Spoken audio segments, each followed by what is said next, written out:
How you doing, baby? Happy Monday. Good morning. Oh, baby girl. Oh, what's that? Oh, I see you. Oh, she looks so good. She got her hair. She got some braids here. When y'all get them in, what did I say? Happy Monday. Happy Monday. No. Today on Coffee and Conversation with your girl, Shakenya. When you get a minute, go to that YouTube channel, Shakenya, and subscribe. Quit playing with me. Damn, I've been doing this long enough for y'all to be on board. Period. I don't even care if you don't agree. Yeah, if you should, just because you know me, just because you've been hanging on for these last 4 years, you should just go on and give in. Like, what's your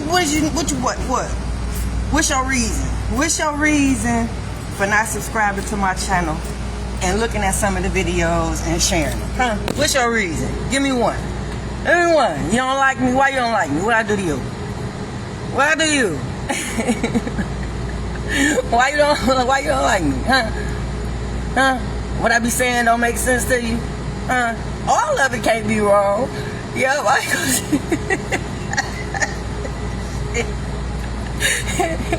it's a hit or miss. All of it can't be wrong, though. You know what I'm saying? So you got to give me the benefit of the doubt. And I'm saying go on to subscribe, look at some of the videos, and go on and share it. That's what I'm saying. So today, guys, we still on it. We still on it. I know. Some of y'all like, Shakenya, talk about something else. No. No, I will not. I will not. Until all baby mama and baby daddies, after they break up, get along and have a good relationship and start taking care of these kids together, I'm not going to stop. Until all kids are able to see their parents. Until all kids are able to see their parents that's alive and well because the other parent allowed it. I ain't gonna stop. I can't stop. This is an everyday thing for me. Until my baby back in my life. Fix it, Jesus. Now maybe when she back in my life, maybe the conversation will alter just a little bit, but I'ma still stay on the path because I'm still fighting for the other parents that's still trying to reconnect with theirs. So even though I might get a breakthrough, because I still don't know. It's been 4 years. It don't take nobody that long to figure out what's what. Fix it, Jesus. Fix it, Jesus. It don't take nobody that long to figure out what's what. And then, I'm a mother. This ain't no baby daddy drama. This ain't no baby daddy baby. I'm a mother. All my life I've heard you only get one mom. All my life I've been told you respect your mama. All my life I've been around people that love and respect their mamas. A mother that carries a child for 9 months and give birth. I could have died on that table giving birth to that baby. Fix it, Jesus. It was bad enough I went into labor early because me and her daddy was arguing right before my water broke. Fix it, Jesus. Fix it, Jesus. Fix it, Jesus. When I tell you I was married to a monster, I don't exaggerate that. But I made that monster a man in the eyes of his child. And this is the payment that I get. This is the repayment that I'm getting from it. Yeah. So I'm going to talk about it every day. And I don't want another parent. I wouldn't wish this on my worst enemy. To go through life not having a relationship with your child, especially a mama who get, what? I wouldn't wish this on my worst enemy. Yeah. So lately we've been talking about the environment, the influences, and the atmosphere that you create for your baby, right?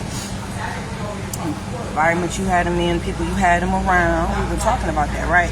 So I gave y'all bits and pieces of my life, and just so you can get a snapshot of how I was raising my babies.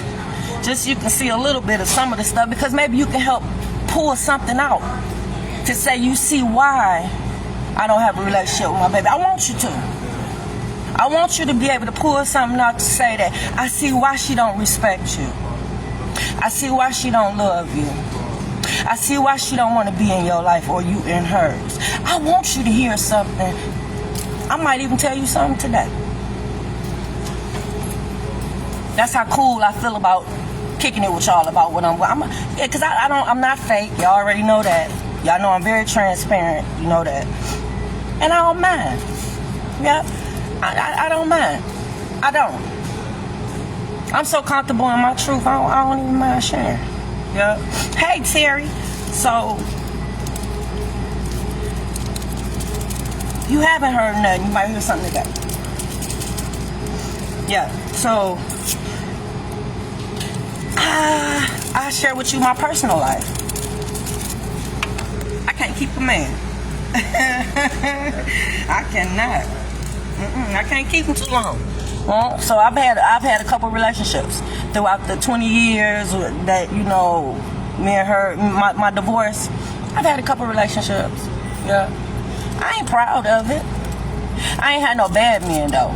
Yeah, you're not gonna hear me bash no man. No, you're not gonna hear me do that. It just didn't work out. But I try. Yeah. I get into a relationship, it don't work out. I give myself time to heal. After the relationship, I find closure.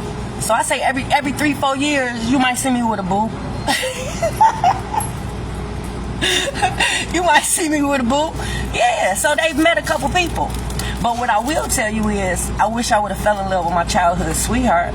I wish I would have had all my children by that one man. And I wish that we would have grew old together and experienced everything in life together. I will tell you that's how I wish my life would have turned out. And I tell you that's the story that I pitched to my children. And I hope that they get on board with that. And, you know, but other than that, yeah. So if that's enough for a child not to want to have a relationship with me, let me know. Jump in. How many relationships have you had? How many boyfriends and girlfriends have your children seen you with?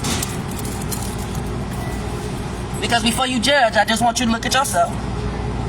Is your marriage perfect? Is it working out? Is it healthy? Gotta be careful. Don't judge nobody. But that's one thing. I'm gonna throw that out there. Let me see.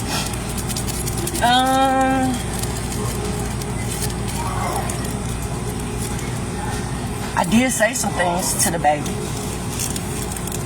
that I may or may not revealed on here. Yeah.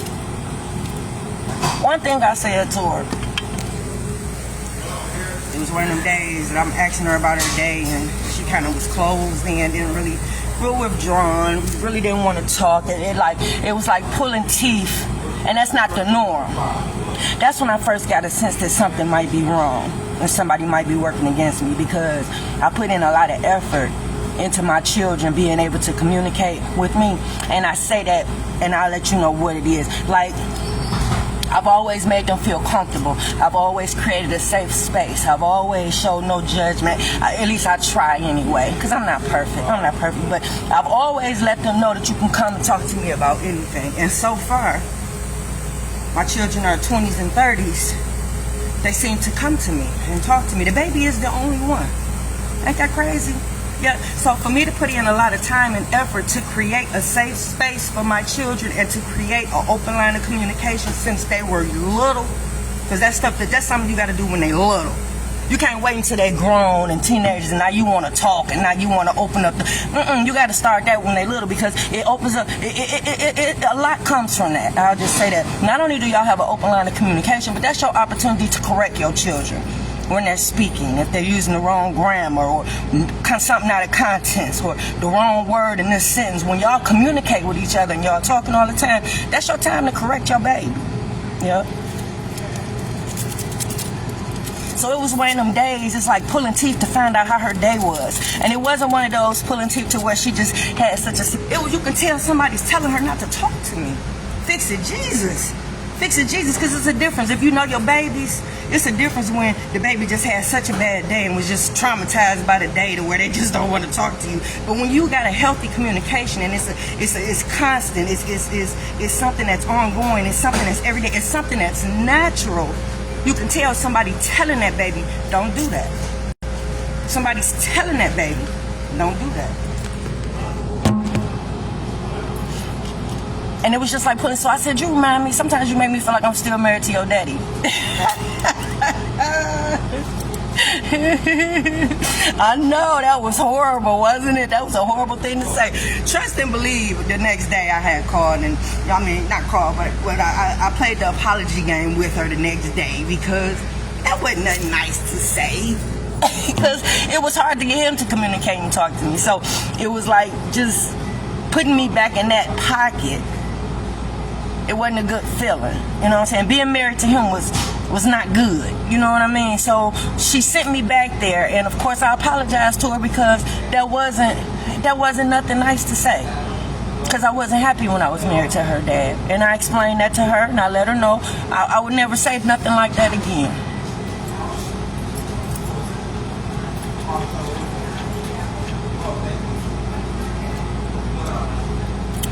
And one more thing I said.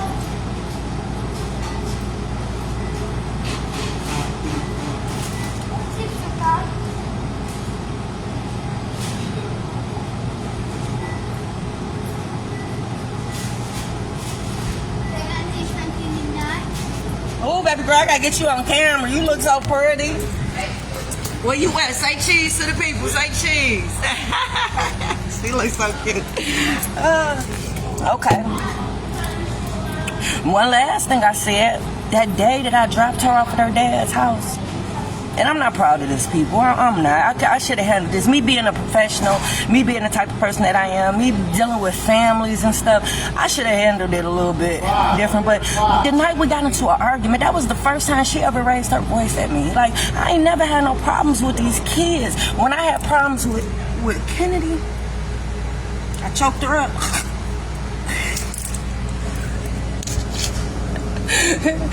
I took her ass to Vista Maria. I had a meeting there for my youth program, but she was under the impression that she was going to stay. She was about 10, 11, somewhere around the corner. She was feeling herself, but I ain't had no problems with her after that. And after that, she was such a good example for the youngest daughter, that the youngest wanted to do everything that she did. She got into play basketball, the baby played basketball. She played volleyball, the baby played volleyball. She was getting good grades, the baby was getting good grades. She getting citizenship awards, the baby getting citizenship awards. She was such a good example. But that was the only time I had a problem with her. I ain't had no problem with her after. And then the baby, I ain't had no problems. I ain't never even whooped her. I ain't never had to. She did everything I asked her to do. I didn't have to force down her throat to go to college. I didn't have to make her realize how important our program, our business was, and the program was. She made an appointment on her own. She made an appointment with the social worker at her school for me to talk to them about the program. She sold 20 of my books in her school to the teachers. Fix it, Jesus. Fix it, Jesus. I ain't have to tell her.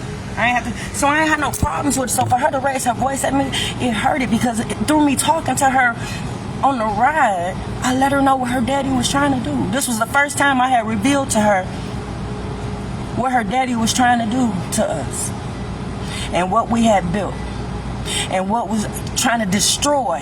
I let her know that, and I had to let her know that, because it seemed like you can tell she was making a choice. Why would she have to make a choice? Why would she have to be put in a position where she has to choose one of us? We stay in the same city. We stay walking distance from each other. That's one thing I pride myself on. I'm going to stay close to my baby daddy so they can see their kids. And I'm going to stay close to a school. And I'm going to stay close to a police station. Wherever I live, right? So, never kept him from her. Never tried to take her. Why was that the only plan for me? To remove me? Why was that the only plan? Why was any issues that they ever had? Because I say they, because it's more than just him. Why was the only solution was to remove me and to make her choose between? You'll never make a child choose between their mama and their daddy. If there's no abuse or neglect, if there's no abuse or neglect, think about everything that you got to do to make it seem like it is, if it's not. Just think about that for a minute. Think about how many people, do you know how many families I service where the mama has accused the daddy of molesting a child to keep the child out the daddy's life? Fix it, Jesus. Do you know how many court proceedings I had to sit through just to find out at the end of the day that that man ain't never touched that baby? All the time that was wasted that they'd never get back. The relationship is... Fix it, Jesus. But it's people that's diabolical like that. It's people that are so hurt, so damaged, so disturbed that they will go through great lengths to get what they want. I want to say they call it narcissists. But that would be wrong to just throw everybody in that bucket. I'll just say all those terms that I use definitely can be labeled to anybody that would stoop so low as to lie. Because you gotta lie to a child. I'm quite sure every time, I'm quite sure that baby was in front of him a couple times when he told somebody that she lived with him. Just like that baby was in front of me a couple times when I told people that we share her equally. But do you see the difference? The terminology, the perception is different. Y'all got to be on the same page on everything. Even that. Even when you talking to other people about it, like you can't talk to somebody and make it seem like you a single parent. He used to talk to people all the time, and I overheard him talking to somebody like, I got her in this and I got her in that. You can't say I when you don't get up every day and take her to school. You can't say that when you don't take her to practice every day. You can't say that when you don't take her. You can't say that, because that means you got help. You got somebody. There's somebody else in her life or his life that's helping you take care of this child. So when you talking to people, you can't say I. That's that manipulation technique that we talked about. So you got to understand that the child is in front of you. The child hear you lie. The child sees you set the stage. The child is picking up on manipulation techniques. That's why your children are so good at it. I guarantee you that the parent probably started the wheel when they pulled the baby out your life, but I guarantee you that the child jumped on the ride. I guarantee you that. Because they make it so appetizing. They make it so easy for them to do so. They make it easy for a child to engage in an inappropriate conversation talking about you. What reason would my baby have to talk about me? What reason would my baby have to allow somebody else to talk about me? What child will want to be separated from their mother? Y'all got to think about this, and for some reason, the fact that she around people that's raising her, that's not asking these questions, scares me. She got an auntie that's a social worker. We do the same fucking work. Ain't no way you ain't sat down with that baby and gave her an interrogation to find out what the hell going on and why she had the feelings that she have about her mama. Ain't no way you can tell me that if you ain't no good social worker. And I'm saying that because that's all we do is try to get to the root of the problem, and we try to fix it because we want to reunite families, and we want to keep families together. So if you doing that type of work, you should have been the first person asking this baby what's going on to find out the real reason why this child don't want to be in a parent's life, who's done everything that I've done. I deal with parents every day that have little to nothing, and I hear their babies love them, call them mama, I miss you mama, show them so much love and respect. You can't tell me out of everything that I've done as a parent that I don't deserve that. Fix it, Jesus. So I be on here every day with coffee and conversation for your ass every day until my world is back intact and all the parents around world back intact whose child was taken out their life by a bitter ass parent who never healed. Yeah. So I gave y'all a couple things that I said. I did apologize to her for, when I dropped her off, because I didn't get back to that. Yeah, I was letting her know that her dad was trying to tear us apart and whatnot. I said, "And you still want to leave me?" That shit hurt me so bad when she said yes. I turned around and dropped her off, and I told her don't ever call me for nothing. I said that. Yeah. So if she anything like I raised her to stand on that shit, I can see her like, I ain't never calling her because of that. But the crazy part of that is, I apologized to her for that. I apologized to her for saying that. I told her I should have never said that. I let her know that I handled it all wrong. I couldn't have been forgiven for that. So those are the things that I've done that's bad. That's a lot. It's the truth though. But this is a lot, but I apologize. And since then I've seen her. We actually had lunch once right after this. Sent her a couple dollars after this. Got her car fixed after this. At least got it towed from where it was at. Got it to where, not towed, but got it to where it was at, and then paid for the part that was, I did all after this. After the incident, after everything has happened. Yeah, so, I don't know. Hey, Cynthia, hey, shout out to Flint, Michigan. So, yeah, maybe these 3 things are the reasons why a child couldn't forgive me and wanted nothing else to do with me. And, yeah, Yep. So I did let you know about the program. She acted like she loved the program. She promoted the program. She actually set up an appointment on her own. I did tell you she sold some of my books. And then I didn't tell you that with the cleaning company, her and my daughter had a building to themselves that they used to clean. I used to hear her talk to the daughter as if she was like the supervisor. So it's hard for me to believe that her being vested in all of these things that she was a part of.